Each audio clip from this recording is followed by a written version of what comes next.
ክፍል 4 የአባ ዘራስ ምክር።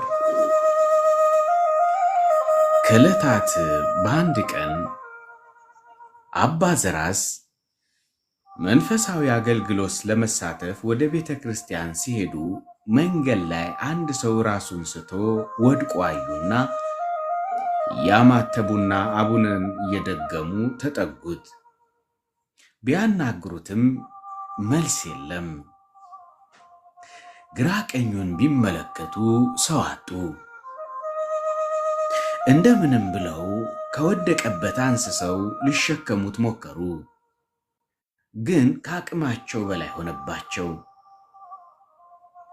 ግራ ተጋቡና ወደ ቤታቸው እየሮጡ ተመልሰው ጸሎት ሲያደርሱ አጠገባቸው ውሃ አስቀምጠው ይጸልዩበት ነበረና ከዚያም ጸበል በጣሳ ቀርተው እየሮጡ ወደ በሽተኛው ደርሰው ጸበሉን ጸአ መንፈሰ ርኩስ በኃይለ እግዚአብሔር እያሉ ፊቱ ላይ ሲረጩት ከእንቅልፉ እንደባነነ ብርግግ ብሎ ተነሳና ፊት ለፊቱ አባ ዘራስን ሲያይ ደንግጦ ቁጭ አለ። አባ ዘራስም አይዞ ልጄ አይዞ ብለው በድጋሚ ፊቱን ረጩት። ይህችን ደሞ ጠጣ ብለው በትትና ሰጡት። ሰውየው ቀና ብሎ እሳቸውን ማየት ተስኖት እንዳቀረቀረ ተቀብሎ ጭልጥ አድርጎ ጠጣው። ወዲያው ወደ ላይ አለው። ያለማቋረጥ ከሆዱ በጣም የሚከረፋ ነገር ይወጣለት ጀመረ። ሰውየው ወደ ላይ የሚለው ነገር በጣም ስለደከመው አሁንም በድጋሚ ራሱን ስቶ ተዘረረ። አባ ዘራስ ሳይደናገጡ ወደ ቤታቸው በረው ውሃ ይዘው መጡና ያንን አስከፊ ጠረን ተቋቁመው እንደምንም ጎትተው ከቦታው ትንሽ ፈቀቅ አድርገው አጣጠቡትና ትንሽ መለስ ሲልለት ቀና ብሎ አባን አትኩሮ ሲያያቸው ቆየና ተንሰቅስቆ ማልቀስ ጀመረ።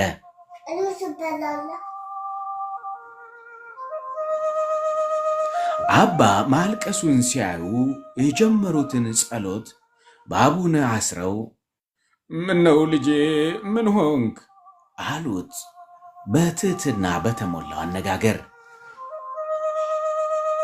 ሰውየው ምንም መልስ ሳይሰጣቸው ሲንሰቀሰቅ ቆየና እንባውን ጠራርጎ አባቴ እኔ እርኩስ ነፍሰ ገዳይ ነኝ፣ ምሕረትና ደግነት የማይገባኝ ነኝ ብሎ አፈፍ ብሎ ተነሳና ትንሽ ራመድ ብሎ በጨርቅ የተጠቀለለ ገጀራ አንስቶ ከፊት ለፊታቸው አስቀመጠውና አባቴ በዚህ ገጀራ ዛሬ አንገቶትን ልቆርጥ ነበረ ወደዚህ አመጣጤ፣ ግን ገና በሩቅ ሳይወት የሆነ ነገር በጥፊ መታኝና ጣለኝ። ከዛ በኋላ እርሶ ውሃውን ስትረጩኝ ነቃው፣ ጠጣ ሲሉኝ ጠጣው፣ ግን ወዲያው ሆዴ ተደበላለቀና ይኸው ይሄ ገማና የከረፋ ነገር ከሆዴ ወጣ።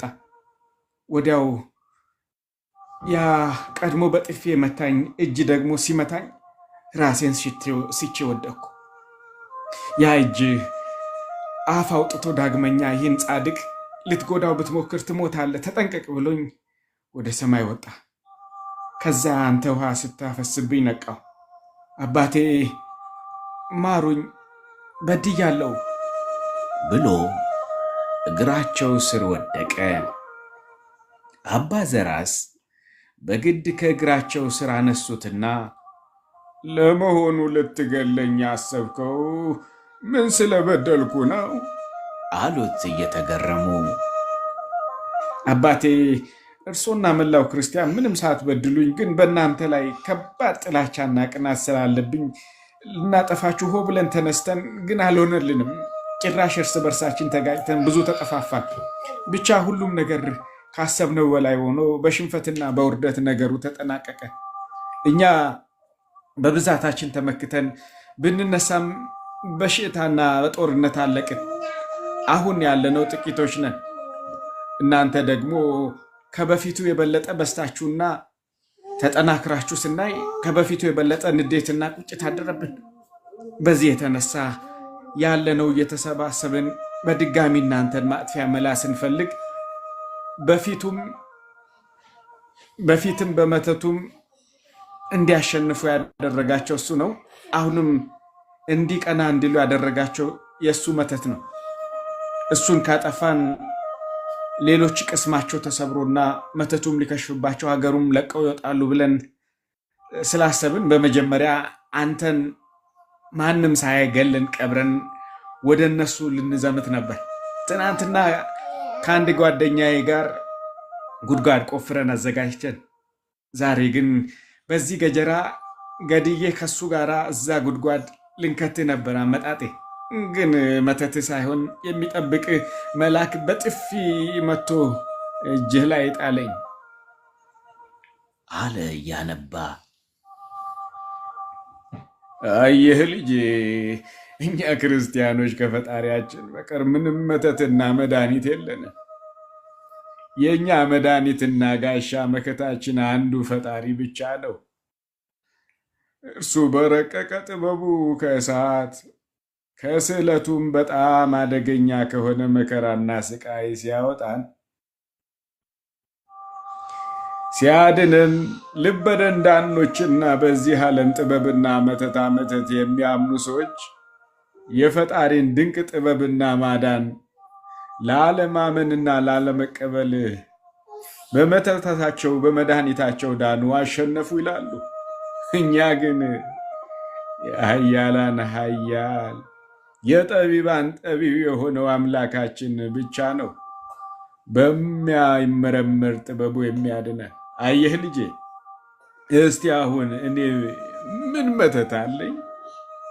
አንተ ዛሬ ልትገድለኝ እንዳሰብክ አላውቅ። እኔ በሰላም ሀገር ወደ ሰላም ቤቴ ወደ ቤተ ክርስቲያን እየሄድኩ ነው። ግን እኔና ያንተ ፈጣሪ ይህንን ቀድሞ ስለሚያውቅ መልአኩን ልኮ አዳነኝ። መተቱ ነው አትል፣ በምን አውቄ ተዘጋጅቼ ጠበቅኩ። አየህ ልጄ፣ የማይበገር ልቦና አልሸነፍ ባይነት የተጠናወታቸውና ሰይጣን በልባቸው ያደረባቸው ሰዎች ያወጡልን የሐሰት ስም እንጂ በክርስቶስ ክርስቲያን የሆንን የአንዲት ቤተ ክርስቲያን ልጅ የኦርቶዶክስ ተዋህዶ ልጅ መተትን መትተው አያውቁም።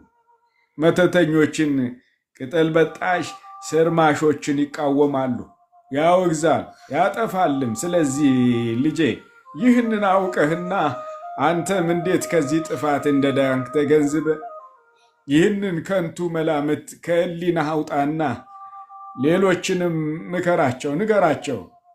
የእኛ አምላክ የእኛ ጠባቂ የሰማይና የምድር ንጉሥ እግዚአብሔር ብቻ ነው። እሱ ብቻ ነው ጋሻ መከታችን፣ ዋስ ጠበቃችን። ከሱ ከስለቱም የሚያወጣን ይህን እወቅ፣ ላላወቁም ንገር። ፈጣሪ ራሱ አስተምሮሃልና ዳግመኛ አትሳሳት አሉት። በመንፈስ ቅዱስ ጸጋ ተመልተው ያም ሰው አባቴ ሁሉም ነገር ገብቶኛል፣ ሁሉንም አውቄዋለሁ።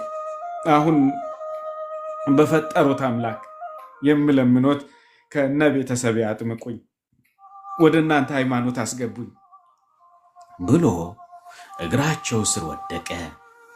አባ ዘራስ ከእግራቸው አንስተው ነገ ቤተ ክርስቲያን ግቢ ቤተሰቦቹን ይዞ እንዲመጣ ቀጥረውት ተለያዩ።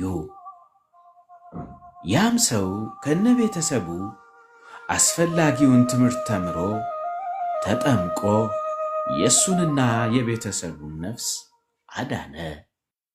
የአባ ዘራስ ምክር ክፍል 5 ይቀጥላል።